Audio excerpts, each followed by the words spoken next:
مرحبا حبايبي، شلونكم؟ ايش اخباركم؟ ان شاء الله الكل بخير وصحة وسلامة يا رب للجميع. اليوم بديت بفلوق جديد او روتين جديد. راح نسوي لكم كبة التمر. مثل ما تشوفون قشرت البوتيتا وحطيت جدر ماي وخليتها على ما تنسلق، وهنا ضفت البوتيتا، وهنا حبايبي راح انقع تمن 3 قلاصات. هذا الاول وهذا القلاص الثاني وهذا الثالث. مثل ما تشوفون احجون اليوم أول يوم دوام، سويتوا ما سويتوا، منو راح للمدرسة، منو عطل أو غاب. مثل ما تشوفون هنا أنا الماي يفور وجاي أخلي التمن، بزل التمن، خليت التمن يفور، الماي قصدي يفور. وهنا راح أخلي الملح حسب الرغبة، يعني تردونه ماسخ تردونه مالح كيفكم، هاي بقت يمكم. وهنا ضفت بهارات على مود الحباية مال التمن تصير صفرة.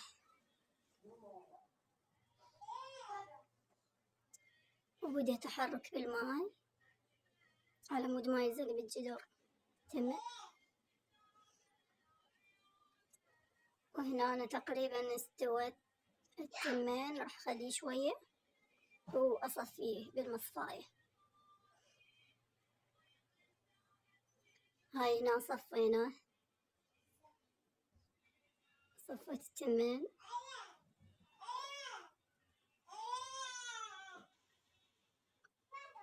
مثل ما تشوفون حبايبي، أتمنى إذا تشوف قناتي أول مرة تشترك بالقناة وتفعل زر الجرس وتدعمنا وياك بلايك. هنا الحشو بصل ولحم مثروم وبوتيتا وكشمش حسب الرغبة هم، يعني إذا ما تردون تضيفون كشمش لا تضيفون.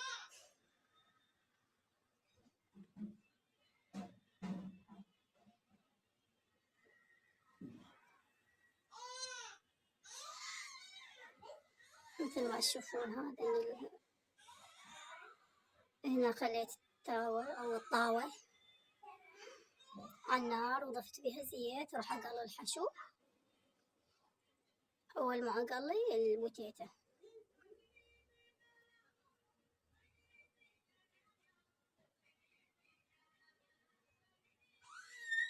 مثل ما تشوفون حبايبي راح أضيف البوتيتا، خلي الدهن شوية يحتار أو يحمى، وأضيف البوتيتا.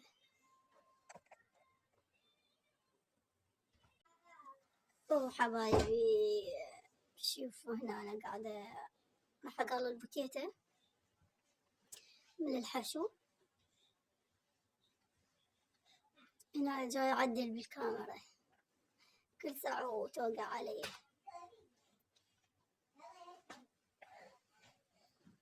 ما عليكم بالهوسة، هاي اليمي هاي جاي تلعب.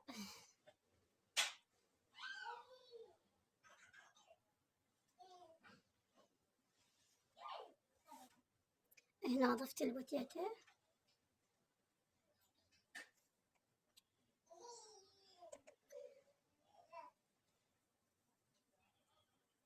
صراحة أنا هاي الكبة أسوي كميات كبيرة وأخليها بالمجمدة لأن جاينا رمضان، إذا الله راد أتسحر بيها.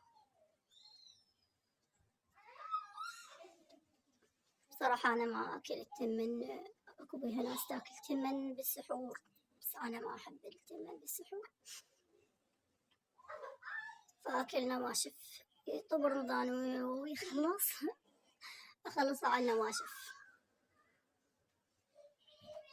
هنا ضفت البصل،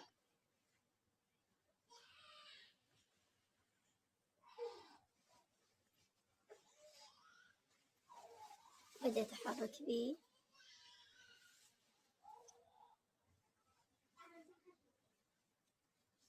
خليه يذبل شوية وأضيف اللحم عليه.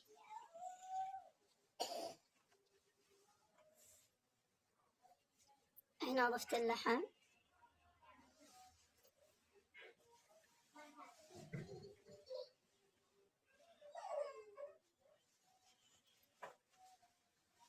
مثل ما تشوفون جاي أحرك بيه.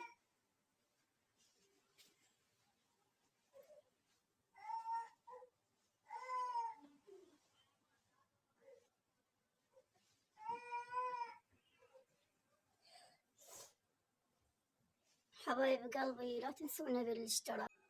مثل ما تشوفون حبايبي بديت أقلي اللحم والبصل، وسبق قليت البوتيتا وطلعتها. هنا خليتني الحمسان زين واللحم دماية.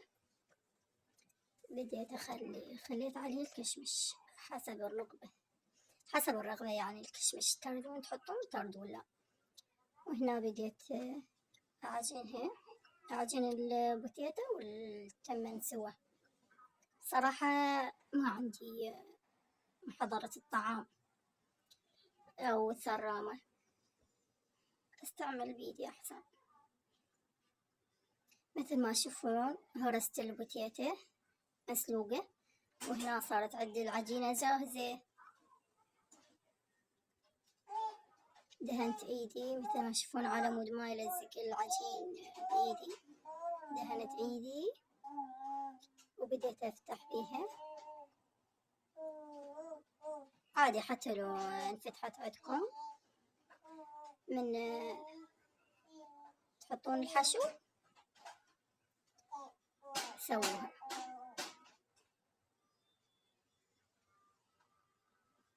هيجي كظها بايدي على مود تنسد وما يطلع الحشو. بصراحة الحشو أنا نشفته عن الدهن، حطيته بمصفاية ونشف وخليته الدهن ينزل عنه، لأن إذا ظل الدهن بالحشو تنفتح عندي الكوباية. وهاي تعلمت هالطريقة من أسراء وسراج. مثل ما تشوفون كوباية بصراحة قلينا منها للعشاء، الطعم مالها خرافي.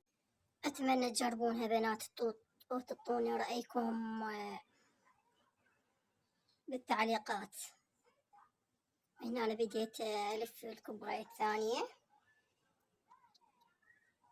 مثل ما تشوفون هيجي أفتحها وخلي بيها الحشو.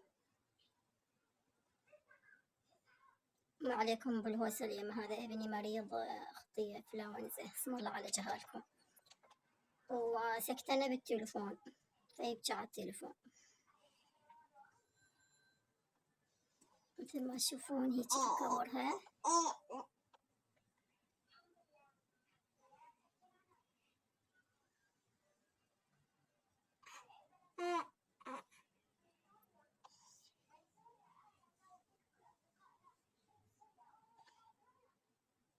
أدهن إيدي همه مرة ثانية على مود ما تلزق بيدي.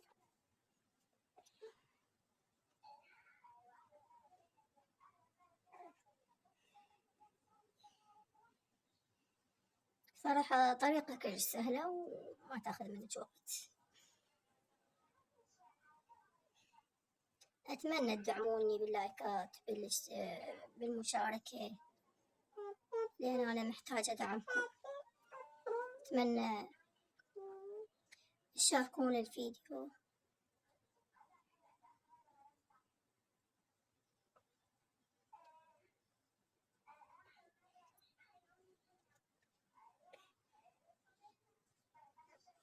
وهنا راح نسوي 3 كوبايات تقريبا.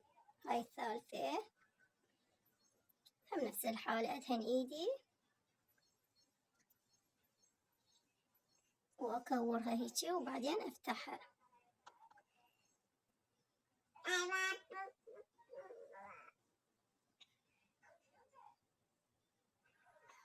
مثل ما تشوفون خليت الحشو وبديت بإيدي بأطراف أصابعي ألم منها. واضغط عليه هيك على مود الحشو ينزل جوا.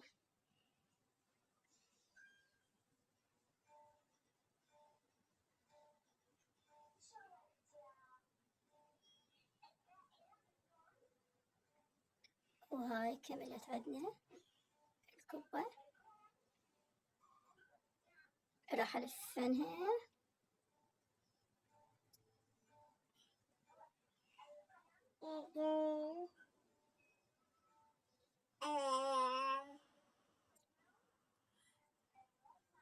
بنات فيديو. إذا تشوفون هذا المقطع فيديو أرجو المشاركة والاشتراك بالقناة، ولا تنسون اللايك لأنه هواي يحفزني على مود أسجلكم فيديوهات جديدة. ولهنا خلصنا لف الكبة، وراح أخليها بالمجمدة ونبى أفرزها. أفرزها يعني كل من أحطها كل 5 6 أحطهن بكيس. ومع ألف سلامة، لا تنسوني باللايك والاشتراك.